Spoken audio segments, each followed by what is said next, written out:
Thank you for joining me on Delicious by Debbie. I want to share with you on this channel recipes that I have used, some that I have come up with myself. Some were my mother's and I've tweaked them some. She was a fabulous cook. And my mother-in-law also was a very wonderful cook. And I have recipes from both of them. And so I want to share those. I want to share some simple hints of how to do things differently or easier, and just hope that this will be a fun thing for us to do. So today I thought I would start by showing you how I make Sloppy Joe without a Sloppy Joe mix. I don't have the packets of Sloppy Joe mix. I don't have the cans of Manwich Sloppy Joe mix. I just make it myself, and my family loves it. It's the only way I've ever made it.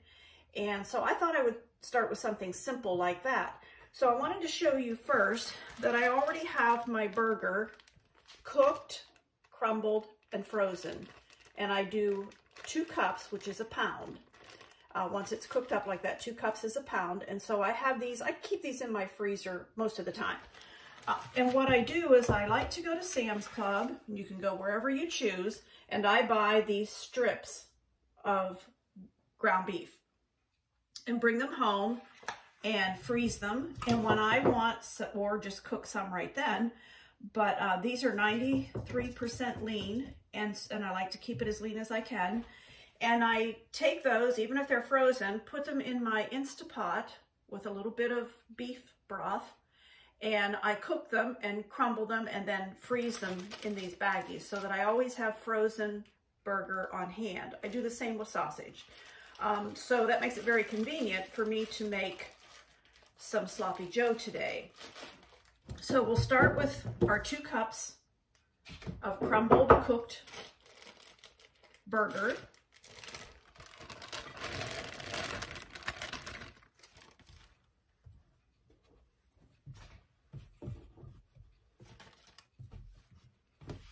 And I will show you this here in just a minute. I am a nurse and I work part-time, so having things like this already makes it so much easier for me. So I'm going to cook and make sure that all of the burger that was frozen is thawed and cooking in the pan here.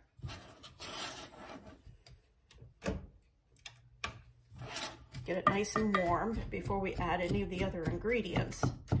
As I said, I am a nurse. I also am a minister's wife, and I grew up in a minister's home. So entertaining and cooking has just been a part of my life, all of my life. I probably started cooking at home with my mother when I was maybe 8 or 9 years old. And like I say, she was a fabulous cook, so I learned a lot from her, so that I was prepared when my husband and I married and he became a minister, that I could be able to entertain and feel comfortable with cooking for other people. So I'm going to get this burger nice and hot and tell you a little bit more about myself. Like I said, I am a nurse. I've been a nurse for 48 years, still work a couple days a week in an assisted living. Love being a nurse. But my greatest accomplishment in life, I feel like, was the fact that I am a mother to 2 sons. Both of them are married. They each have 3 children. So my oldest son and his wife have a girl and 2 boys, and my youngest son and his wife have 3 girls. So we've got 6 beautiful grandchildren, and I've done some cooking with my granddaughters too, so that has been a fun experience. All right, I believe we have this burger all chopped up and nice, and it's getting nice and warm. So I'm going to add the other ingredients so they can cook with it for a while. And what I do, like I said, I don't have Sloppy Joe mix. So I use about 2/3 of a cup of ketchup. Whatever kind of ketchup you want to use, makes no difference at all.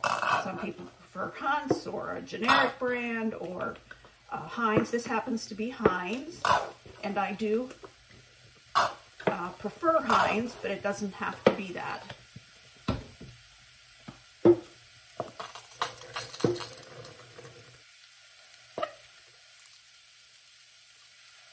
All right, so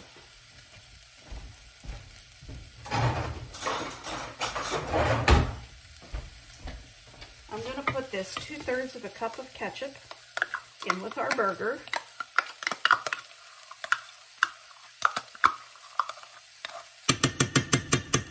And I also like to put a couple of tablespoons of barbecue sauce. This happens to be Sweet Baby Ray's, hickory and brown sugar. Doesn't really matter what kind, but I like to put a couple tablespoons of barbecue sauce.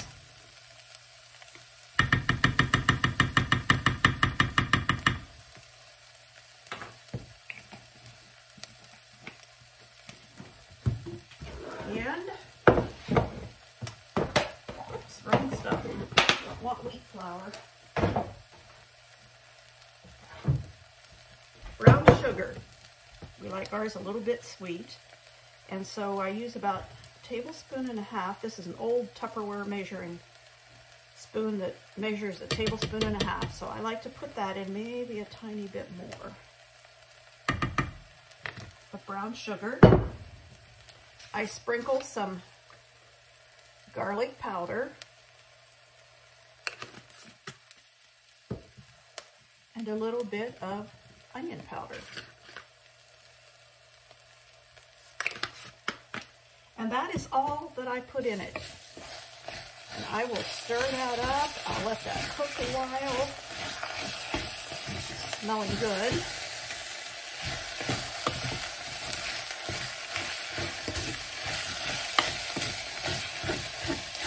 And the thing that my husband really likes about this Sloppy Joe is that it's not runny. It holds onto a sandwich just beautifully. It doesn't red out the sides so that you can't, or make the bun all soggy so that you can't pick it up and eat it. It stays nice and stiff, as you can see. But it has such a good flavor with all of those ingredients mixed together. And so it makes a quick Sloppy Joe for your family, your kids. Come home from school and want something quick.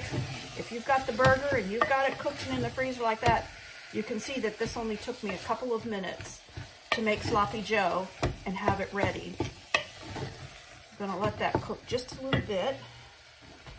Put some of my things away here so that I can get a plate and make a Sloppy Joe. I have not had breakfast yet, so I'm hungry.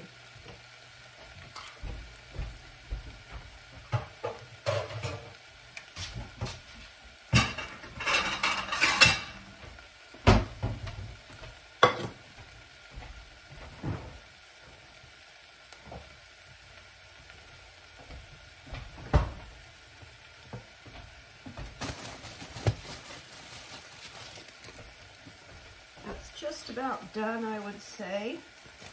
So I am going to make myself a Sloppy Joe.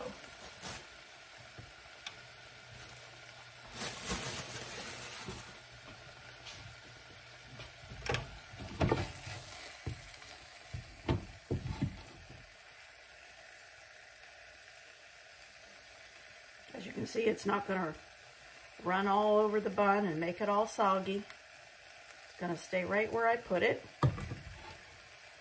And also, I happen to like cheese on my Sloppy Joe, so I have some Velveeta slices here.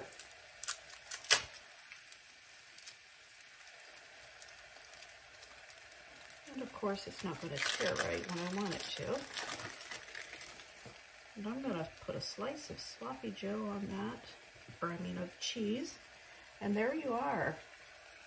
A nice Sloppy Joe. Let me cut that. And just show you how nice that is, that it's not going to run all over our plate. There it is. A nice Sloppy Joe that isn't all runny and making my bun all soggy. And I'm going to try it. That is very, very good. So try that sometime. See what you think. It makes a nice quick sandwich for your family. Thank you for watching.